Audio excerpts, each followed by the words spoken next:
Bonjour à tous, j'espère que vous portez bien. Petite vidéo pour donner un peu de mes nouvelles. Je vais bien, tout se passe bien, dans le meilleur des mondes. Bienvenue à Auckland, bienvenue à Waterland, bienvenue dans la dictature-land. Donc bon courage à tous pour tout ce qui se passera après. En tout cas, moi ça va, je suis très très bien en ce moment. Grâce à la méditation, ça me permet de me recentrer sur moi, d'être un peu plus clair dans mes pensées, d'être un petit peu moins agité, parce que c'est mon problème. Voilà, c'est comme ça. Et c'est étonnant, mais les réseaux sociaux en ce moment, c'est beaucoup plus muet qu'avant. J'observe ça d'ailleurs sur YouTube. J'ai moins d'annonces des chaînes où je suis abonné. Il y a beaucoup de chaînes. Maintenant, il y a moins de vidéos. On sent qu'il y a quand même une réticence maintenant. Il y a beaucoup de gens aussi qui changent de réseaux sociaux. Par exemple, de YouTube, ils vont aller sur Odyssey, sur Mumble, ils vont aller sur d'autres VK, par exemple, une espèce de Facebook. On a su toutes les histoires qu'il y a eu avec Trump et puis les followers de Trump en particulier.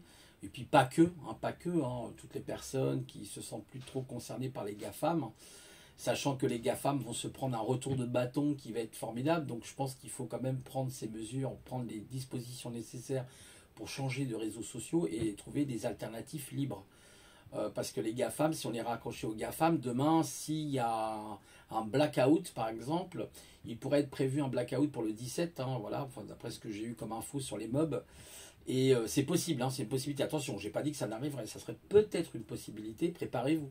Préparez l'alternative, c'est-à-dire Odyssey, ou ça peut être VK, ça peut être, je crois, Gab. Vous avez Gab qui peut remplacer Twitter. Voilà, préparez-vous. Voilà. D'ailleurs, il y a eu des millions et des millions de comptes qui se sont disloqués à Twitter pour aller sur Gab. Alors, Gab n'est pas encore tout à fait au point, mais il a l'air de mieux marcher a priori. Parler a été arrêté. Même Amazon, je crois, a arrêté, ainsi que Google dans son Play Store. Donc on ne peut plus installer Gab, c'est Parler, je veux dire, l'application Parler, je crois qu'il est une application, il me semble, d'Apple. Donc en fait, oui, maintenant, il va y avoir des... Là, les vérités vont sortir, les dissonances vont arriver. Donc je pense que, ouais, il faut prendre ses précautions, il faut prendre ses devants. Parce que maintenant, des moments très particuliers vont arriver dans les années à venir. Je ne vais pas faire le prophète de malheur, mais en tout cas, je vous conseille un truc, accrochez-vous bien. Accrochez-vous bien, c'est tout ce que je peux vous dire, j'en dirai pas plus. Voilà, sinon, rien de nouveau sous le soleil. En ce moment, le soleil, il n'est pas très présent, c'est pas génial. Mais bon, on fait avec, qu'est-ce que vous voulez, il faut faire avec la météo. En tout cas, moi, ça va, je me sens très très bien. Ma méditation me repermet, là, je me suis remis sérieusement quand même à la méditation. Et ça me permet de mieux me recentrer sur moi, de ne pas rentrer dans les guéguerres. De toute façon,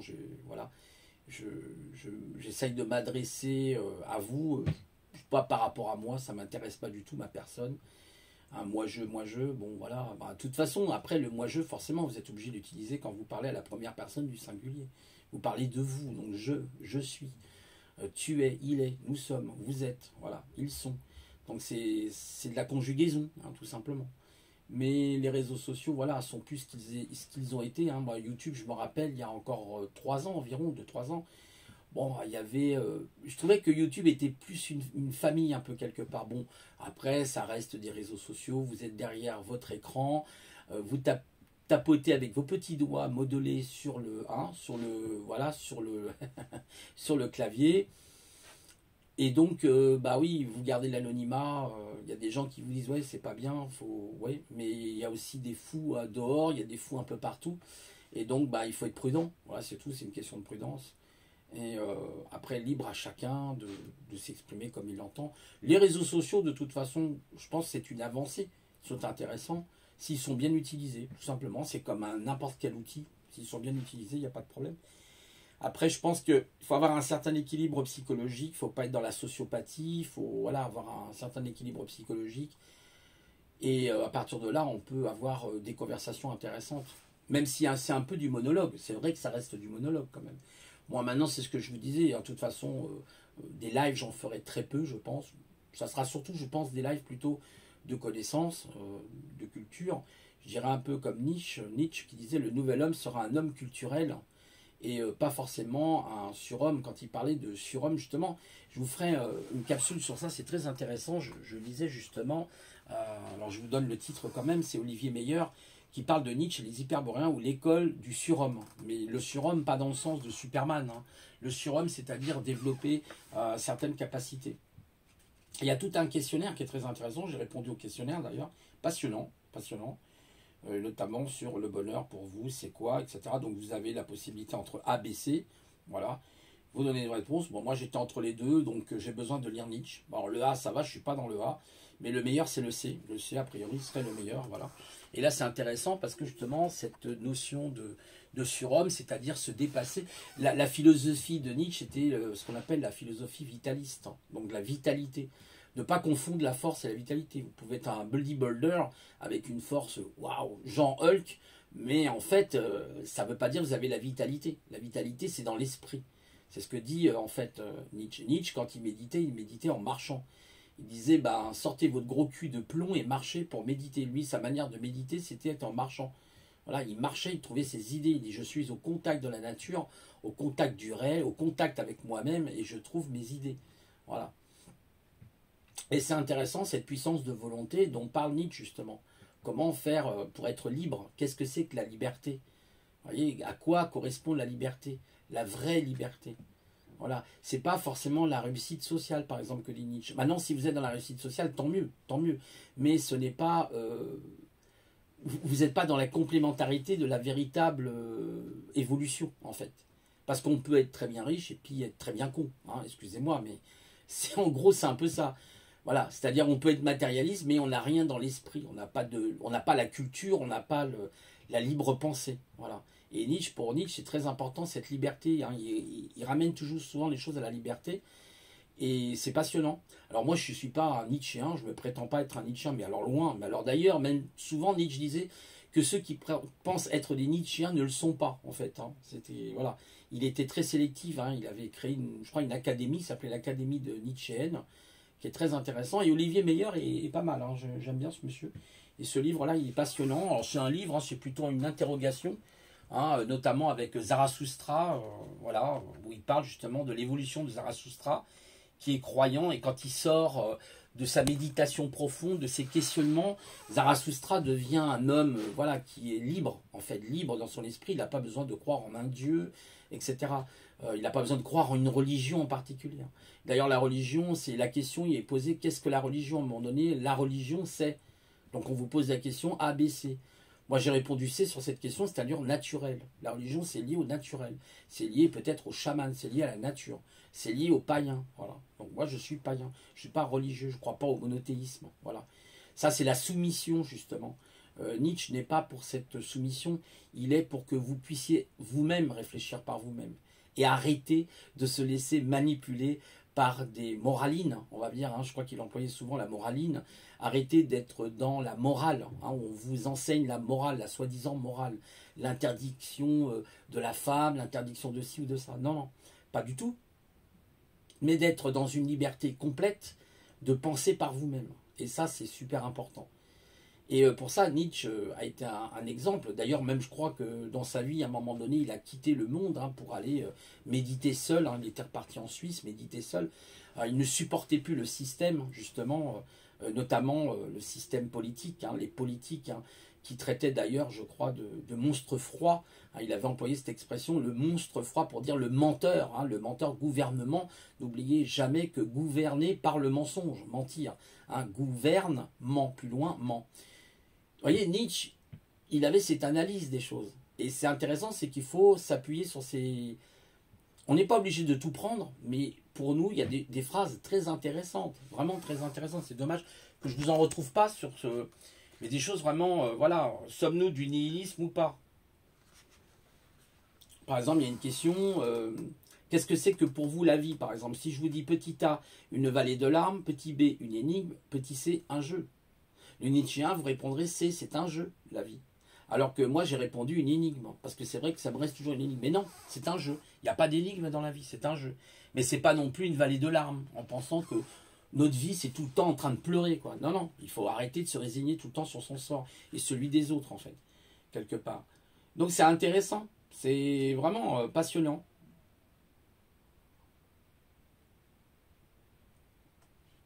C'est passionnant, c'est vraiment une lecture passionnante. Hein. C'est les éditions du Lore, L-O-R-E, hein, et je ne coûte pas très cher ce petit livre-là. C'est plutôt un résumé. Alors après, il faut lire Nietzsche, hein, il faut lire voilà, Zarathustra. Et voilà, qu'est-ce que Zarathustra, justement? Vous avez. Je sais pas, j'essaye de vous trouver des pensées là. Sélection culturelle et non pas naturelle, voyez. La sélection culturelle. Le surhomme est un esprit libre. Voilà, alors vous avez tout ça, c'est très bien expliqué. Ainsi parlait Zarathustra. Voilà, c'était ça. C'est un symbile, je crois, un symbilique. C'est très intéressant. Vraiment passionnant. Je suis à poser des questions sur ça. Là, qu'est-ce que le surhomme, justement? Ce qu'il n'est pas, voyez. Humain, trop humain. Oui, si on est humain, trop humain, ben voilà. Le singe, c'est le correspondant de l'homme, et l'homme, c'est le correspondant du surhomme, en fait. C'est ce qu'il explique. C'est très intéressant. Moi, je vous conseille, hein, franchement, pour vous renforcer, ouais, Nietzsche est un très bon philosophe pour renforcer votre vitalité, pour développer votre philosophie vitaliste. Voilà. Les trois métamorphoses, il me semble, je crois que c'est le bébé, le dromadaire ou le chameau plutôt, et le lion, il me semble, ces trois métamorphoses dans Nietzsche. Vous voyez, le chameau, le lion, ouais, c'est ça, voilà, c'est ça. Chameau, le lion et l'enfant, pardon. Non, c'est pas, je vous ai dit des bêtises. C'est d'abord le chameau, ensuite ça devient le lion, et ensuite ça devient l'enfant, a priori. Donc il faut lire après. Là c'est aussi la liberté, c'est de créer, justement. Voyez, la figure de surhomme, Nietzsche, voilà. Alors, vous avez plein de choses qui sont intéressantes. C'est un petit livret, hein, il fait à peine 60 pages, je ne sais pas combien. Ou un petit peu plus quand même. Ouais, il fait 60, ouais, 67, 68 pages. Voilà, et c'est pas mal, c'est intéressant. Voilà, bon, je voulais vous parler un peu de ça aussi. Donc, bah, là, les nouvelles que je donne aujourd'hui, en cette matinée. Et ben sinon, voilà, ben c'est ça, renforcer, avoir un esprit sain dans un corps sain, donc effectivement, avoir une activité. Moi, j'ai repris aussi plus l'activité physique, donc je suis mieux, je dors mieux d'ailleurs, tant mieux. Même si j'ai toujours voilà, mon petit côté un peu agité, hein, voilà, ça c'est pas simple à gérer, mais il faut faire avec. Voilà. En tout cas, je sais que si ça peut aider des personnes, la méditation, moi je vous la conseille, ouais, la méditation. En marchant, en étant assis, là où vous voulez, la méditation, c'est pas quelque chose qui s'apprend, c'est quelque chose qui se vit avec soi-même, tout simplement.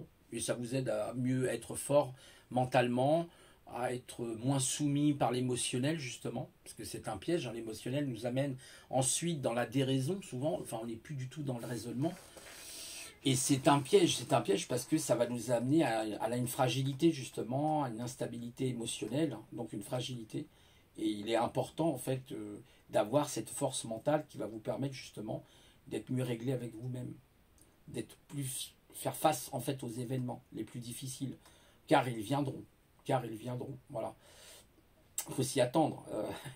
La vie n'est pas un long fleuve tranquille, si je peux dire. C'est ainsi. Voilà, c'est comme ça. Il faut faire avec. Mais ça, c'est intéressant parce qu'on n'est pas dans la moraline, justement. On n'est pas dans... je suis désolé hein, pour les personnes qui seraient religieuses que je pourrais choquer. Dans la religion qui est dogmatique, hein, qui s'appuie sur du dogme. Vous devez obéir à tel dogme. Parce que si vous n'obéissez pas à tel dogme, alors vous n'êtes pas viable. Non, c'est pas ça du tout. L'homme doit, par essence, Nietzsche dit que l'homme doit faire le bien. Il le fait comprendre dans le sens intelligent, pas dans le sens bébête, hein, mais dans le sens intelligent, avec une logique et une force mentale. Voilà. C'est là où il faut être un homme de bien, voyez. Et parce que il parle aussi du nihilisme hein, du monde. Hein, voilà. Alors comment on comprend le nihilisme? Il y a plusieurs manières de comprendre le nihilisme de Nietzsche. Donc ça c'est intéressant. Moi personnellement, je suis pas philosophe, hein, pas du tout. J'ai aucune agrégation, j'ai absolument pas de doctorant ou je ne sais quoi en philosophie. simplement par passion. Voilà, c'est quelque chose que je trouve passionnant et je pense que la philosophie est un guide pour l'homme bien plus que la religion. Après, libre à chacun. Mais la religion, c'est souvent un appui sur des choses paranormales. Hein. Quand les gens vous parlent de paranormal, bah oui, mais qu'est-ce que ça veut dire le paranormal? Si je découvre ton paranormal, il ne l'est pas en vérité paranormal. Il ne l'a jamais été parce que j'ai découvert que c'était quelque chose de tout à fait normal parce que la science m'a prouvé le contraire de ce que tu viens de dire. Voilà. Donc les personnes sont souvent dans le paranormal, on dirait qu'ils sont dans le magique, le merveilleux. Moi, c'était un peu mon cas, hein. J'étais un peu comme ça. Et j'ai tendance à changer, c'est-à-dire que je vois qu'en lisant Nietzsche, en réfléchissant sur ses pensées, même si je suis imparfait, et loin, loin, mais très loin de moi d'être un Nietzschéen, mais en tout cas, ça m'apporte quelque chose. Voilà, ça m'apporte une pierre en plus dans mon édifice. Et je dirais, Arsenio, oui, tu dis, j'ai pas lu Nietzsche, c'est vrai, j'ai pas tout lu de Nietzsche, j'ai lu Zarathustra quand même, en grande partie, j'ai lu beaucoup de ses pensées, et c'est intéressant. Voilà, donc, après, ben, je suis pas effectivement... voilà, il faut le lire, parce qu'effectivement, du coup, on va retrouver effectivement des pensées. Et on va encore se forger, si vous voulez, un nouvel homme culturel. On va dire un nouvel homme, une nouvelle espèce. Bon, ça ne serait pas un nouvel homme, une nouvelle race d'hommes, mais le surhomme, mais ce serait plutôt une nouvelle espèce, d'après Le Monde, pardon, dans un questionnaire. Moi, j'avais répondu aux deux autres. Hein. Pour moi, je considérais plutôt que c'était une nouvelle race d'hommes, en fait, hein, le surhomme. Et puis, bah, la dernière réponse que j'ai donnée, en fait, j'étais pas complètement dans le faux, quoi. Donc, il est intéressant, voilà, d'être dans le questionnement, de se poser des questions, de les écrire sur un livre, vous voyez, de les écrire bah, dans un livre ou sur un petit cahier que vous avez, hein, vous savez, une petite prise de notes. Moi, j'ai ça, j'ai ce qu'on appelle un petit bouquin philosophique, là, où j'écris mes pensées. Et c'est intéressant parce que le fait d'écrire, vous allez en plus les ancrer au niveau de votre mémoire et ces pensées vont vous faire, vous allez pouvoir y revenir. La pensée, c'est le questionnement. Voilà, il faut être dans le questionnement et il faut trouver la meilleure réponse, la plus juste, voyez, parce que justement, là, c'est la réalité. Voilà, la vérité, c'est la réalité. Ça aussi, c'était une question qui était posée, qui est intéressante. Moi, j'avais mal répondu en fait à cette question. Enfin, voilà, je vous cache, enfin, voyez, la liberté, c'est commence là où s'arrête celle des autres. Hein. Petit A, petit B se négocie, se prend. Non, la liberté se prend. Il n'y a pas de notion de... Voyez, c'est... Voyez, la guerre, ça serait la liberté en réalité. Pourtant, on pourrait penser que c'est une calamité, la guerre. Voyez, la religion, est-ce que ça serait l'opium du peuple? Ça rappelle Karl Marx, hein, il me semblait qu'il disait c'est la religion est l'opium du peuple, ou une boussole. Ah, une boussole pour ceux qui n'ont pas de direction. Alors qu'en réalité, c'est tout simplement la nature. Pour moi, c'est la nature. Parce que je vous ai dit ma nature païenne, donc chamanique, païenne, voilà, qui est liée à la nature, qui est liée au grand totem, qui est liée à l'animal totem qui est en vous. Ça peut être le tigre, le lion, le puma, le serpent, ce que vous voulez. Votre animal totem, enfin l'animal totem plus exactement. Voilà, vous voyez. Ça peut être le cerf, pourquoi pas. C'est votre animal totem, ce que vous ressentez vous. Est-ce que vous êtes plutôt un lion, un ours, un tigre, un puma, une panthère? Vous voyez, après, c'est votre choix. Un aigle, pourquoi pas? C'est l'animal totem, c'est celui qui va vous rendre fort, vous êtes recombiné avec la nature. Et la vraie méditation, c'est celle justement avec la nature. Voilà. Avec la nature de votre propre personne, de votre propre interpersonnalité, ou intropersonnalité, enfin interpersonnalité pour vous, et puis avec le monde extérieur. Voilà. Donc, c'est intéressant. Franchement, c'est intéressant. Et voilà, je change un petit peu d'esprit parce que je pense que voilà, l'homme peut continuer d'évoluer. Il y a des personnes qui disent quelquefois l'homme n'évolue pas. On dirait qu'à partir de 7 ans, vous restez toujours le même. Bah, si vous lisez peut-être du Nietzsche, ou vous lisez du Schopenhauer ou autre, ou du Spinoza, vous verrez que vous pouvez aussi vous-même vous transformer. Bien sûr, c'est pas un travail de petits parcours, c'est un travail de vie, hein, tout le temps, tout le temps, tout le temps. Mais ça peut apporter des solutions aux questions qu'on se pose. Voilà, d'être libre. Voilà. Alors c'est vrai, on va pouvoir me rétorquer, oui, mais libre dans la matrice, si, on peut rester libre. On peut rester libre de ses idées, même dans les moments les plus difficiles que nous allons traverser. Voilà, ça, je tiens à vous le préciser. Nous allons traverser, hein, moi je m'inclus dedans, des épreuves, je peux vous garantir, qui vont être salées, plus que salées. Donc, il faut se préparer. Il faut se préparer aujourd'hui à une société qui va être complètement bouleversée, ou une crise économique d'une ampleur qu'on n'aura jamais connue, hein, je tiens à vous prévenir. Donc, si vous avez des économies, je sais pas, faut les placer dans de l'or, de l'argent, faut faire quelque chose. Il ne faut pas laisser son argent forcément en banque, hein, il y a des trucs comme ça, il faut voir, il faut réfléchir, parce qu'il y aura peut-être un grand reset et ça risque de faire très très très très très mal. Donc, voilà où c'est qu'on en est. Il ne faut pas s'alarmer, mais il faut être conscient de ces choses, simplement. L'homme de bonne volonté, le surhomme, si on peut dire, la puissance de volonté, c'est de dire, oulala, il se passe telle chose, je le vois, je ne suis pas stupide. Où c'est que l'on va? Où va-t-on? Vers une société tout connectée. Mais ça va enlever ma liberté, une société tout connectée. Donc, il faut réfléchir à tout ça. Et d'essayer de débroussailler le chemin, ce qui n'est pas simple, hein, ce n'est pas une simple affaire, pour pouvoir justement voir mieux, voir plus loin, avoir une vision beaucoup plus loin. Voilà. Voilà, donc, ouais, méditez sur, lisez ainsi de Zarathustra, qui est très intéressant, Au-delà du bien et du mal de Nietzsche, qui est pas mal aussi, et d'autres œuvres qu'il a écrites, même si je sais, il y a beaucoup de gens qui n'aiment pas forcément, on n'est pas obligé d'aimer tout dans Nietzsche, hein. Prenez ce qui est bon pour vous, voilà. N'importe quel philosophe, il faut toujours prendre tout ce qui est bon pour vous. Et même, je dirais, vous savez que certains philosophes, même Spinoza, voyaient des fois des choses bonnes, même dans la religion.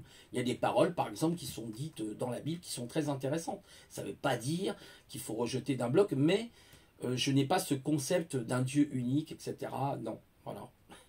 C'est la nature pour moi, comme dirait Spinoza, Deus naturas, quelque chose comme ça. Des dieux, je rappelle que Yves Guerrier l'a très bien expliqué, qui est un spécialiste en écriture, et notamment, je pense même c'est peut-être un philologue, hein, d'ailleurs il doit avoir des notions de philologue, qui fait qu'il a une très bonne connaissance des anciennes grammaires, hein, des anciennes sémantiques, où il explique que Dieu veut dire tout simplement le ciel. Voilà, c'est le ciel. Vous voyez, le ciel éclairé précisément. Deus, ça veut dire le ciel éclairé, c'est tout.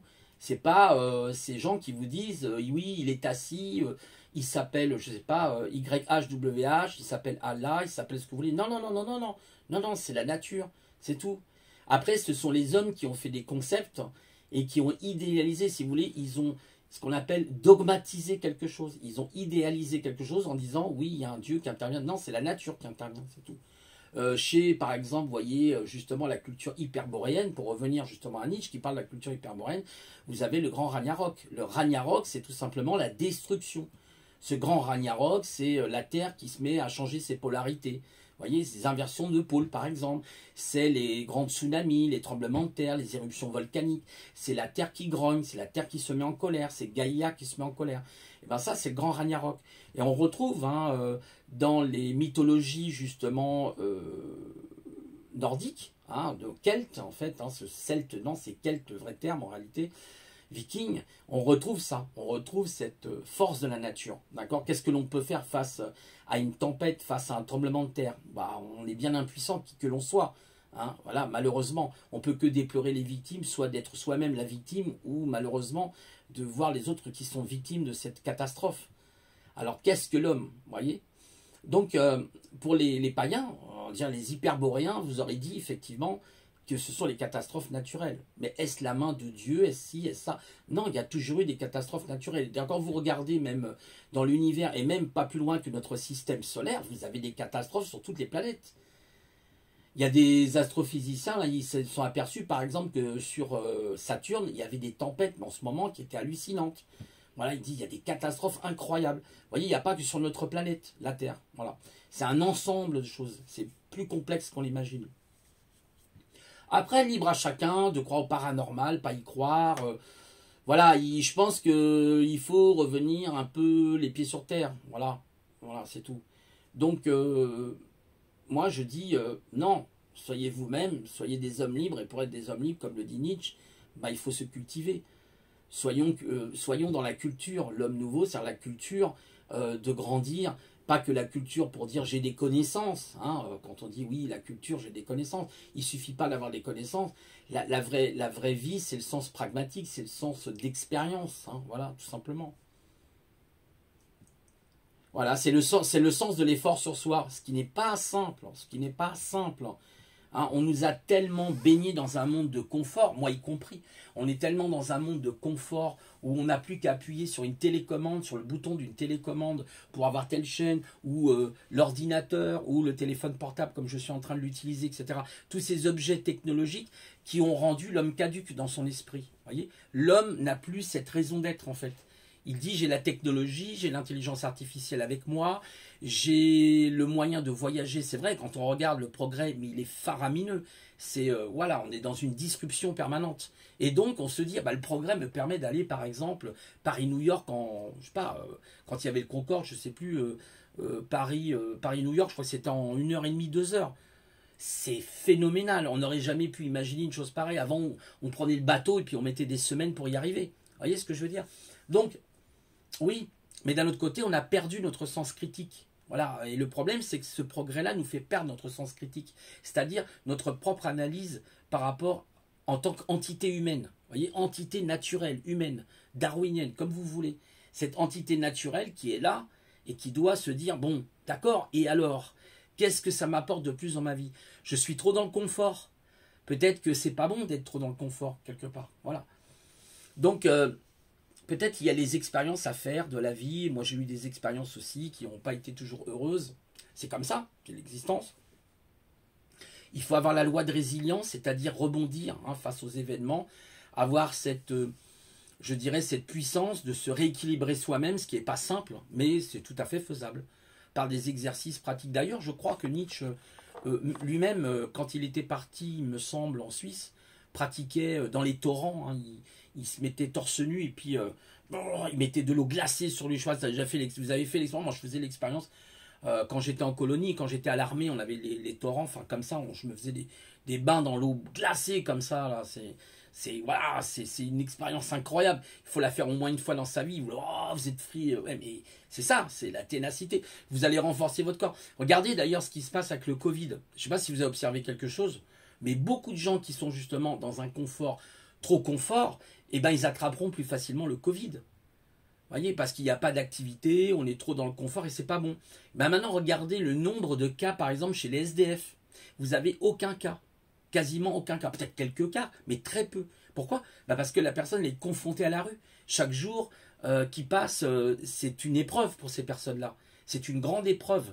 Hein. Ce sont souvent des hommes, d'ailleurs. Hein, malheureusement, en majorité, ce sont des hommes. Il y a aussi des femmes, et d'ailleurs, il y a même des fois des femmes qui restent avec leurs compagnons. Big up à elles, hein, franchement, bravo. Hein. Et parce qu'au moins, ce sont des femmes voilà, qui sont vraiment attachées à leur mari et qui ne sont pas dans je ne sais quel truc complètement superficiel. Voilà. Et donc, là, on voit à combien, vous voyez, les gens qui sont même, peut-être, on se moque d'eux, on les pointe du doigt, on les critique, va travailler, ceci, cela, espèce de feignant, patati patata. C'est facile hein, de dire toujours ça, c'est tellement simple hein, de blesser les gens, de les écraser, voilà. Donc, en fait, non, ces gens-là, eh ben, ils se sont renforcés, ils sont plus forts. Vous voyez, c'est un peu quelque part des Nietzschéens, même s'ils sont dans une situation pas simple pour eux. Voilà donc, et puis d'ailleurs, malheureusement, on est en train de voir que cette pauvreté est en train effectivement de grandir. Et puis on a des politiques qui disent surtout, il faut faire piquer les 13 millions. C'est marrant, vous n'avez pas observé ça, il faut piquer les 13 millions. Hein, on les entend sur CNews, sur BFM Poubelle et tout ça. Enfin, moi, j'écoute pas spécialement la télé parce que ça me dégoûte, j'en suis écœuré de la télé. Donc je ne suis pas trop télé, mais vraiment très peu télé. D'ailleurs, même les actualités. Quelquefois, il m'arrive de regarder un peu, c'est pro, là, je sais pas quoi, mais c'est rare. Hein. Je l'ai regardé il y a 2 jours, mais ça m'a tellement énervé, j'ai éteint même, pour vous dire. Ça parle que de ça, vous avez compris de quoi je veux dire. Picouisation, hein, pour employer un autre terme. Et donc, voilà. Voilà où c'est qu'on en est aujourd'hui. Vous voyez, parce que le peuple ne se rebelle pas, réellement. Voilà. Et ben voilà, les 13 millions, ah ben non, on est 67, je crois que c'est 67 millions et des poussières en France, presque 68 millions qu'on est là, on est pas loin des... Bon, évidemment, on va pas compter des enfants en dessous, parce que je crois que les enfants en dessous de 16 ans, non, donc on va pas compter les enfants en dessous de 16 ans, certaines personnes, machin, donc ça fait peut-être aller au bas mot 55 millions ou 60 millions de personnes, à peu près, hein, à la louche. Voilà, mais comment se fait-il qu'il n'y aurait que 13 millions? C'est bizarre ça, 13 millions, vous voyez les espèces d'escrocs à qui on a affaire, à ces clampins, qu'il faudrait attendre à la sortie des médias pour venir les accrocher un petit peu. Voilà, donc je voulais dire ça, donner un peu de mes nouvelles, et puis ben, vous souhaiter plein de bonnes choses prenez courage, soyez fort, soyez déterminés, hein, c'est la détermination, c'est le mental, tout est dans le mental. Hein. Faut arrêter aussi avec les histoires d'amour et tous ces trucs-là. Non, non, non, il faut être dans le mental. D'accord. L'amour, ça, vous partagez dans votre famille, etc. Mais soyons dans le mental. Voilà, ça c'est important. Soyons heureux, en paix en nous. Mais c'est cette force tranquille, justement. La force tranquille, la force nietzschéenne. Voilà, c'est ça qu'il faut développer. Même si certaines personnes pourraient contredire Nietzsche, oui, mais dans la fin de sa vie, oui, on sait que Nietzsche est tombé malade. Enfin, il a eu une maladie dégénératrice. Mais bon, il a été jusqu'au bout. Voilà, c'est ça qui est intéressant. Alors, c'était pas un homme parfait. Hein. Il avait des défauts comme tout le monde, comme à chacun que nous sommes. Mais il a essayé toujours de faire le mieux qu'il a pu pour pouvoir surmonter justement ses faiblesses et devenir un surhomme. Voilà, c'est ça qui est important. Voilà, je vous laisse et je vous souhaite écoutez, une bonne journée. Je vous dirai à une prochaine fois. Allez, au revoir.